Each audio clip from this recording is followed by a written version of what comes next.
செல்வா, கூட்டணி கட்சிகளுக்குள்ள ஒரு சுமூகமான விஷயம் இருந்தாலும், கூட்டணி கட்சிகள் எடுத்து முன்வைக்கக்கூடிய விஷயங்கள்ல எல்லாம் சமரசமாகி திமுக கூட்டணியில இருக்கிறாங்களா?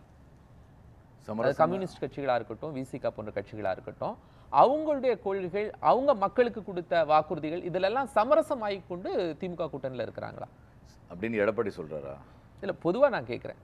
இல்ல, ஆக்சுவலா சமரசம்னா எப்படின்னு நம்ம கேட்கணும். திமுகவோட எந்த அடிப்படையில் கூட்டணியில் இருக்கு என்பது எல்லாருக்கும் தெரிஞ்ச விஷயம்தான்.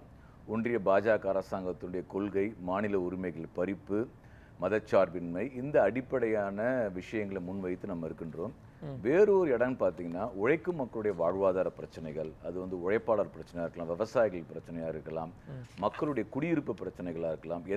அந்த மாதிரியான பிரச்சனைகளை கம்யூனிஸ்ட் கட்சிக்கு, மார்க்சிஸ்ட் கம்யூனிஸ்ட் கட்சி தன்னுடைய சொந்த கோரிக்கையை முன்வைத்து அரசுக்கு எதிராக நம்ம போராடி கொண்டு தான் இருக்கின்றோம்.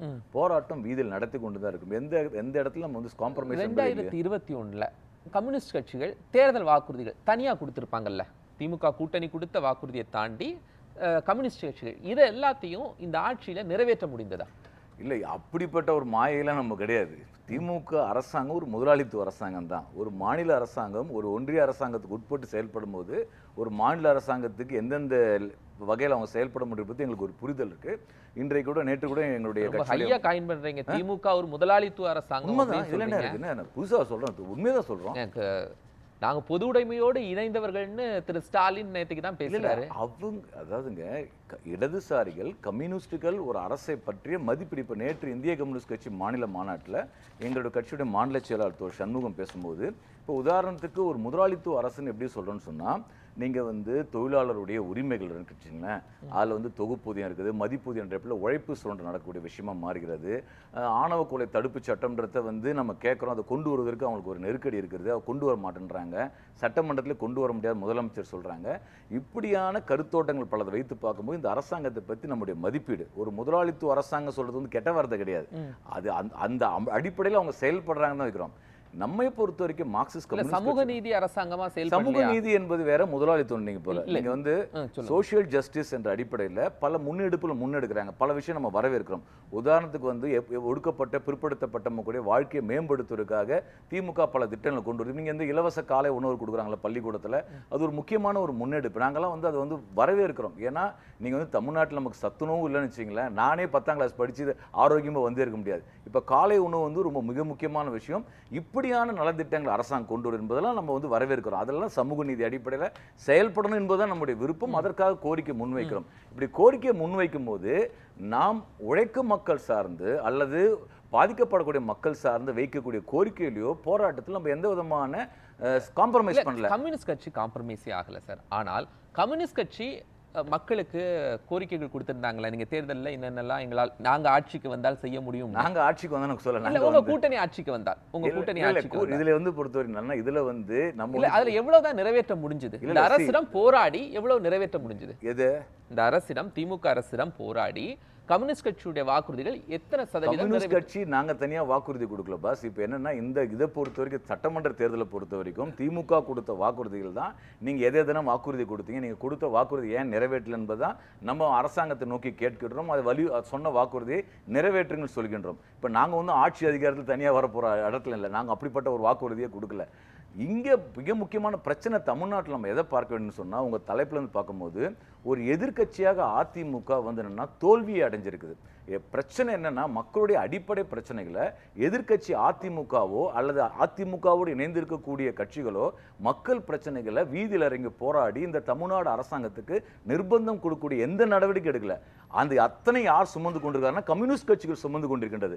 கூட்டணி கட்சியாக ஒன்றிய அரசாங்கம், மாநில சுயாட்சி, இந்த கோரிக்கைகளுக்காக திமுகவுக்கு ஆதரவு தெரிவிக்கிற அதே நேரத்தில் இன்னொரு பக்கம் எதிர்கட்சி என்ற அடிப்படையில் உழைக்கும் மக்கள் நலனுக்காகவும் அந்த போராட்டத்தை கம்யூனிஸ்டுகள் மட்டும்தான் முன்னெடுத்திருக்கின்றோம். இங்க டோட்டல் ஃபெயிலியர் என்னன்னா ஏடிஎம்கே ஃபெயிலியர், எதிர்கட்சிகள் ஃபெயிலியர். அந்த ஃபெயிலியர் தான் இன்னைக்கு அந்த சிக்கல் உருவாயிருக்கு. அது அந்த தளத்தில் நம்ம விவாதிக்கணும். எத்தனை உரிமைகளை பெற்று கொடுத்திருக்கோம் அப்படின்னு இருக்குல்ல. இப்போ நிறைய ஸ்கீம்ஸ் நீங்க சொன்னீங்க, காலை உணவு திட்டம், தூய்மை பணியாளர்கள் கூட காலை உணவு. ஒரு நிமிஷம் கேளுங்களேன். இப்போ நீங்க சென்னை மாநகராட்சியில் நீங்க பார்த்தீங்கன்னா குடிசை மாற்று வாரிய குடியிருப்புகள் இருக்கு. குடிசை மாற்று வாரிய இடிச்ச குடியிருப்புல மீண்டும் கட்டணம் கொண்டா 5,5 லட்சம் ரூபாய் கொடுத்தா தான் குடியேற முடியும். இப்போ மார்க்சிஸ்ட் கம்யூனிஸ்ட் கட்சி நடத்திய போராட்டங்களில் 5 லட்சம் கட்டாமல் ₹1 கூட பணம் கட்டாமல் நம்ம வந்து குடியமர்த்தணும். அதுக்கு தனி ஜியோவை போட்டாங்க. நீங்கள் அதே போன்று 22 ஆண்டுகள் வீடே இல்லாமல் இந்த கண்ணப்பத்தல் மக்கள் அவர்கள் வீடு குடியிருக்கணும்னு சொன்னால் பணம் கட்டியே தீரணும்னு சொல்லிட்டு அரசாணை இருக்குது.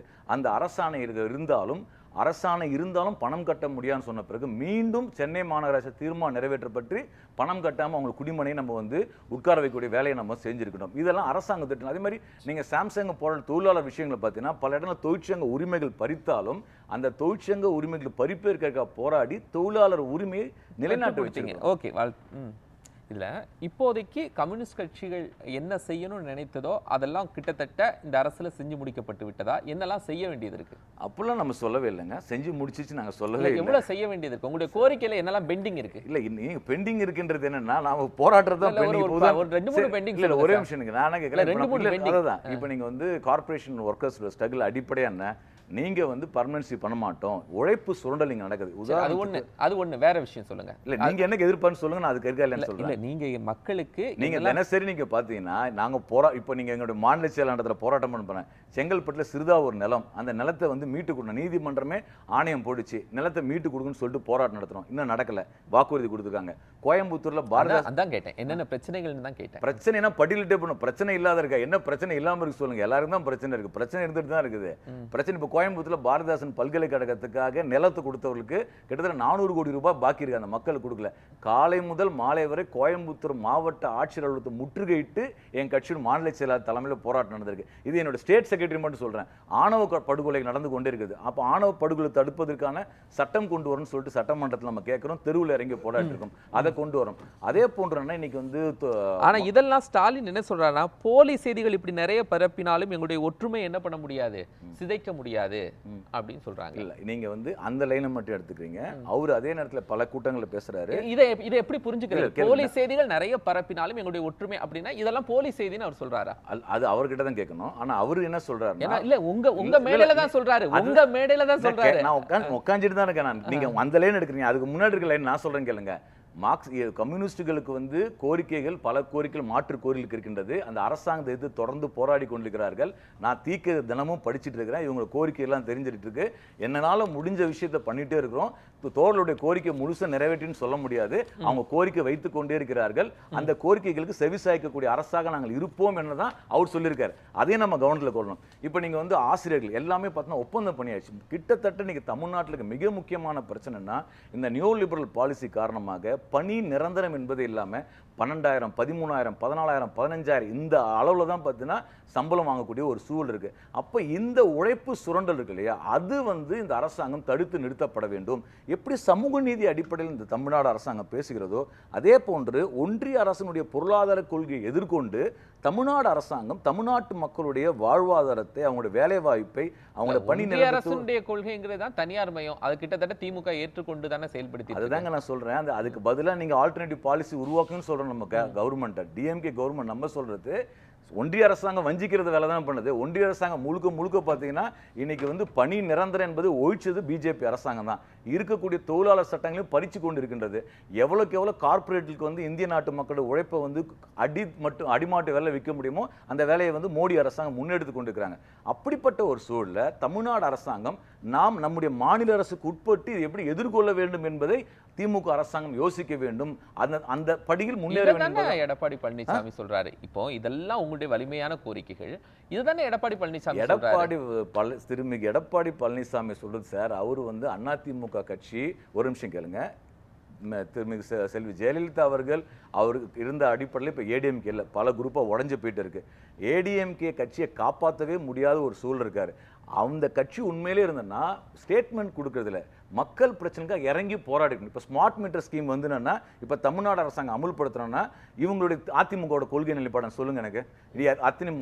நகரப்புற மக்கள், கிராமப்புற மக்கள் பாதிக்கப்படுறாங்க. ஏன் அதிமுக கட்சி இதுக்கான இயக்க நடத்தல? தூய்மை பணியாளர்கள் 13 நாள் தெருவில் போராடி இருக்கும்போது ஏன் அதிமுக கட்சி அவங்க ஆதரவு தெரிவித்து ஒரு இயக்கம் நடத்தல? அதே போன்ற அரசு ஊழியர்களோ ஆசிரியர்கள் போராடி கொண்டு அதுக்காக அதிமுக ஏன் போராட்டம் நடத்த மாட்டேங்குது? பிரச்சனை நீங்க ஏன் தெருவில் இறங்கி போராட மாட்டேன்றீங்க? உங்க கட்சி எதுக்கு வச்சிருக்கீங்க? கட்சின்னு ஒன்று இருக்கு இல்லையா? அப்ப எதிர்கட்சி என்ற ரோலை எங்க ஏடிஎம்கே பண்ணுது?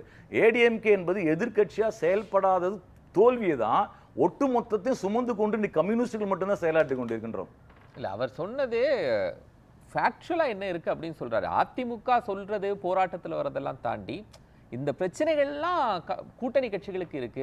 அவங்களுடைய கோரிக்கைகள் நிறைவேற்றப்பட முடியல அப்படிங்கறத அவர் சொல்றாரு. யார் நிறைவேற்றப்பட முடியல? இப்போ உங்களுடைய கோரிக்கைகள்லாம் திமுக அரசிடம் சார், போராடி இது என் நிறைவேற்ற கோரிக்கையில முடியாத கேளுங்க. சூழ்நிலையில இருக்கு. அதாவது என்னன்னா இது மக்கள் நீங்கனாலே பொதுவுடைமை இயக்கம் தான் சார் சொல்லுவார்.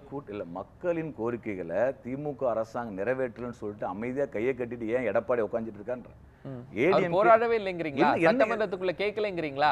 எங்க எத்தனை போராட்டம் நீங்க நடத்துறீங்க எனக்கு சொல்லுங்க. நான் நடத்துற போராட்டத்தை நீங்க தினசரி நீங்க பார்த்தலாம். அதிமுக போராட்டம் செய்திகள்ல இல்ல சார், வந்து நான் என்ன சொல்றேன், நான் உங்களுக்கு குறிப்பிட்டு கேட்கிறேன். தூய்மை பணியாளர் பிரச்சனை 13 நாள் போராடினாங்க. அந்த பிரச்சனையை பத்தி அதிமுகவோட நிலைப்பாடு என்ன? இவங்க அதுக்காக ஏன் இயக்கம் நடத்த? இது ஒரு எதிர்க்கட்சி செய்யணுமா செய்யக்கூடாதா? இதே அதிமுக ஆட்சி நடக்கும்போது அது செய்யக்கூடிய தவறுல இருந்து திமுக 1000 போராட்டம் நடத்துச்சு. கூட்டணி கட்சிகளை வச்சுட்டு எதிர்க்கட்சியாக போராடிட்டு இருந்தாங்க. அதே மாதிரி ஏன் அதிமுக செய்யல? இப்போ நீங்க மக்கள் நலன் அக்கறை இருக்குன்னு பார்த்தீங்கன்னா அது இல்லை. அவருடைய நோக்கம் என்னன்னு சொன்ன பார்த்தீங்கன்னா எப்படி வந்து தன்னுடைய பொறுப்பை பாதுகாக்கிறது. கிட்டத்தட்ட பார்த்தீங்கன்னா ஏடிஎம்கேயோட மினிஸ்டர்ஸ், முன்னாள் அமைச்சர் எல்லாமே ஊழல் பிரச்சனையில் மாட்டிட்டு இருக்காங்க. அவங்கள வந்து பிஜேபி மொத்தமா வந்து ஹோல்சேல்ஸ்ல வாங்கிட்டாங்க ஏடிஎம்கே. அந்த நெருக்கடிக்குள்ள இருந்து அவர் பேசி கொண்டிருக்கிறார். அவ்வளவுதான். பீப்புள்ஸ் இஷ்யூவோ இல்லது இல்ல சார். இப்போ யாரோ ஒருத்தர் நீங்க வைக்கக்கூடிய கோரிக்கைகள்லாம் நாங்க ஆட்சிக்கு வந்தா செய்து கொடுக்கப்படும் அப்படின்னு சொன்னாங்கன்னா கம்யூனிஸ்டுடைய நிலைப்பாடு எப்படி இருக்கும்? யாரு சொன்னா? ஏதோ ஒரு கூட்டணி, விஜய் சொல்றாரு, சீமான் சொல்றாரு. எங்க யார் சொல்றா? எப்பொருள் யார் யார் கேட்பினும் அப்படின்னு வள்ளுவர் சொல்லியிருக்காரு இல்லையா?